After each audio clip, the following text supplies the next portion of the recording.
In the beginning there was Troy, and when Troy fell, Britain rose, and in this new Britain bold men were trained. Many wars fought, and of all men none were as kingly as Arthur, King of Knights. Our story begins at Christmas time in King Arthur's court. A great feast is being had, with double the meat, gifts being given, and very pretty women. But all was not well, as Arthur would dare not eat until something awesomely amazing happened. At which point a knight, big, fit, and strong, clad in green everything, even his horse, walks in, all of him looking very rich, and he wears not a single piece of armor. At which point he asks of Arthur. Everyone quietly stares at this Green Knight, trying to figure out his intentions, and what their King Arthur shall do. This Green Knight announces that he is not here to fight. If he was, he would have brought his armor. Arthur replies by saying, "You may stay, but why are you here? And if you are here for a fight, your challenge shall be met." The Green Knight says he is not here to fight, and if he were, they would have no chance. Instead, he offers a challenge to the room. "I shall give thee my weapon to hit me with, but after a year and 1 day of rest, I shall deal thee the same blow dealt to me. Will anyone take this challenge?" No one speaks. The Green Knight says, "Is this not the court of King Arthur? I have heard many tales of the great and noble things the knights of Camelot have accomplished, and yet you are unable to take one simple bet. How ashamed your king must be." Arthur steps up to take the challenge, but Gawain steps in and is like, "Nah, man, I got this covered, because I'm the weakest and dumbest, so my life will be least lost." Gawain grabs the axe and says he is about to swing it at the Green Knight, while the Green Knight says, "I'll take anything you can give. But we do have one more thing. When it is time to take your blow, you will come find me." Gawain, with a mighty swing, chops the Green Knight's head off. The Green Knight's body then picks up his head, and gets on his horse and tells Gawain he is the Knight of Chapel Green. "Come find me when your time is up." He then rides off into the night. Arthur says, "That was amazing, everyone! Celebration time!" Gawain, put that axe on the dice, so we will remember this moment. The seasons change with the time. Summer is a blast, drinking and partying, but as the signs of winter creep in, so does the dread in Gawain. It comes time for Gawain to say goodbye. First the knights, then the armor, which will protect him throughout his journey. The gifts start flowing, and most notable, a shield with a pentagram on the back. 5 signs. The townspeople sob, as they know they will lose such a great knight to a Green Knight. Gawain sets off to find the Chapel Green, facing many dangers along the way. Most troubling is his lack of shelter, because it's cold outside this winter, to which he prays to Jesus to help him. He then finds a castle and prays again to Jesus, thanking him for this castle. The castle is tall, and on top the porter looks down on him and asks, "Why are you here?" Gawain answers, and he's let in. Simple.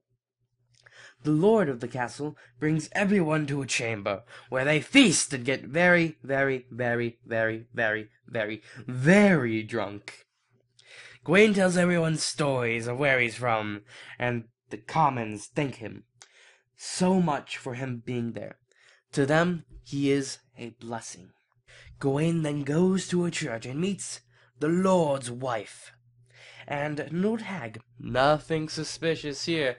I mean, it's not like anything's gonna happen or anything. No siree. Gawain hugs both the girls and follows them to dinner, where he sits next to the Lord's wife, and they form a friendship, so to speak. Gawain is told to stay longer, but says he cannot, as he must find the Chapel Green. But the Lord says, "Oh, that's like 2 miles away from here. Seriously, I can take you there when your time is up. When your time is up."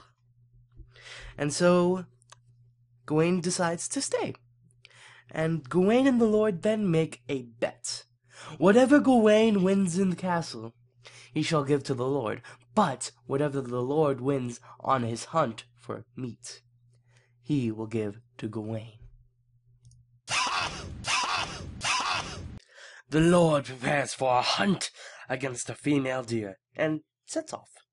Meanwhile, in the castle, the Lord's wife walks into Gawain's chambers and greets Gawain, seeming to have no insidious purpose, until she tries to seduce him with words like, "My body is at your disposal, and it makes me happy to pleasure you." Gawain refuses, as he knows he will die soon and doesn't want to live and let die. Bow. That's a song. You won't get the reference. Probably not. At which point, she kisses him and then leaves.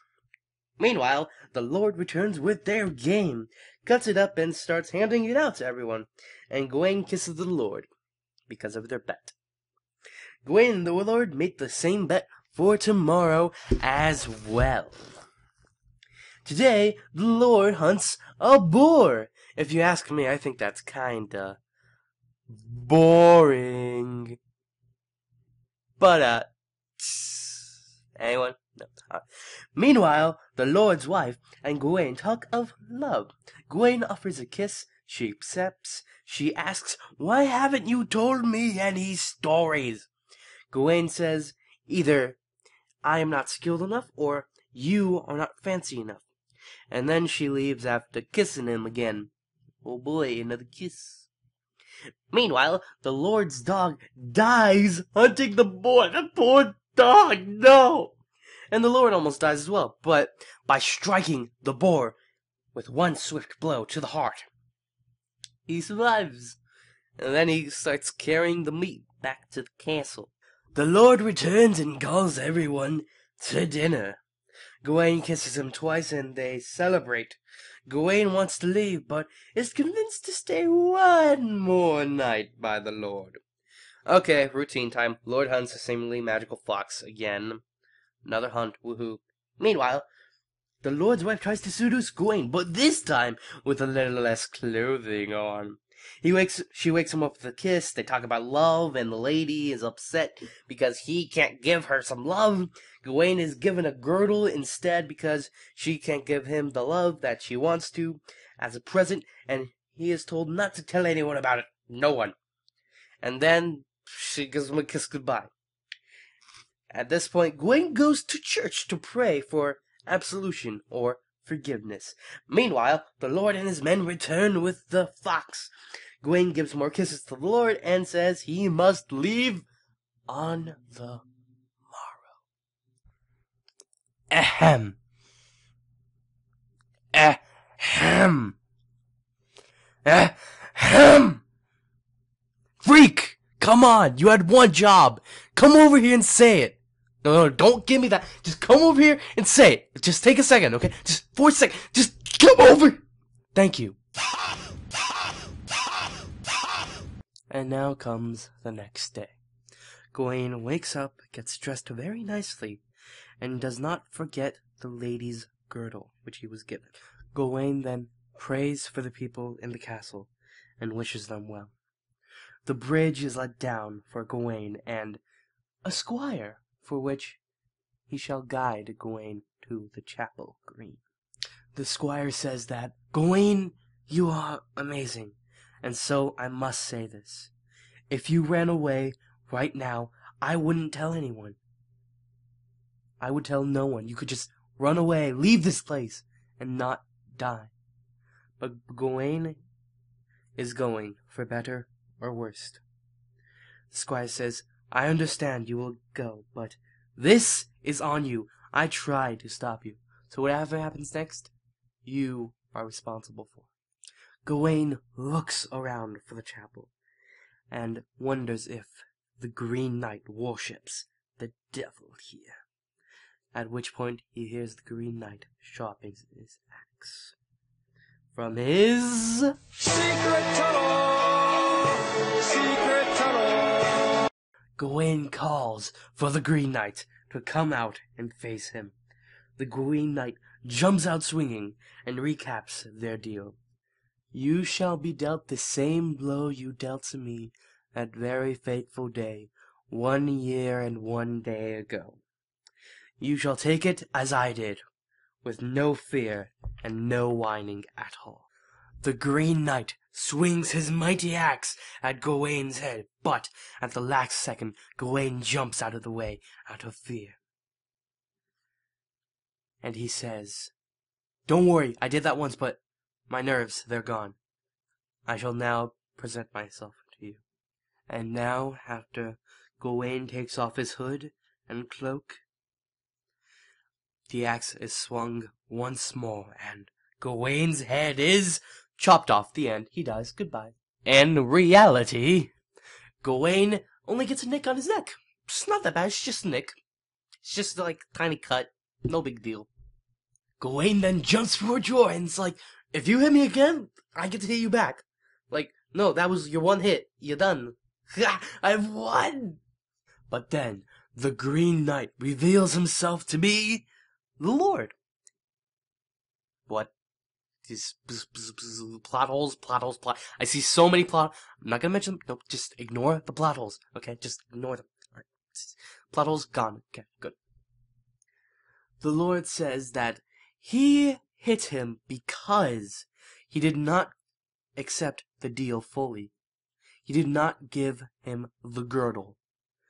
And the deal was, whatever you receive in the castle, you give to me. And whatever I receive in the woods, I give to you. The Lord then says that he put his wife up to seducing Gawain, to see if the Knights of the Round Table were actually noble. He did this because of Morgan le Fay, also known as the old hag from a little while ago. Morgan le Fay put me up to this because she wanted to infiltrate King Arthur's court. But hey, don't worry about that. I mean, I absolve you for your disloyalty to me. Come on, let's go back to my castle. We can have you meet your aunts, because she is the sister of your uncle, so she's your aunt. It's pretty simple like that. Gawain says, "Thank you, but I do not want to go back with you. I wish you well, but I'm going to go back to my kingdom with my knights, my friends. I will keep the girdle as a sentiment for what has happened here. For when I start feeling egotistical, full of myself, above others." After many days and many nights, Gawain makes it back to King Arthur's court. And everyone at the castle is so happy to see him. Gawain tells everyone that he disgraced his honor, that he should not be allowed to be a knight anyone, but none of the other knights care. Everyone is just so happy to see him.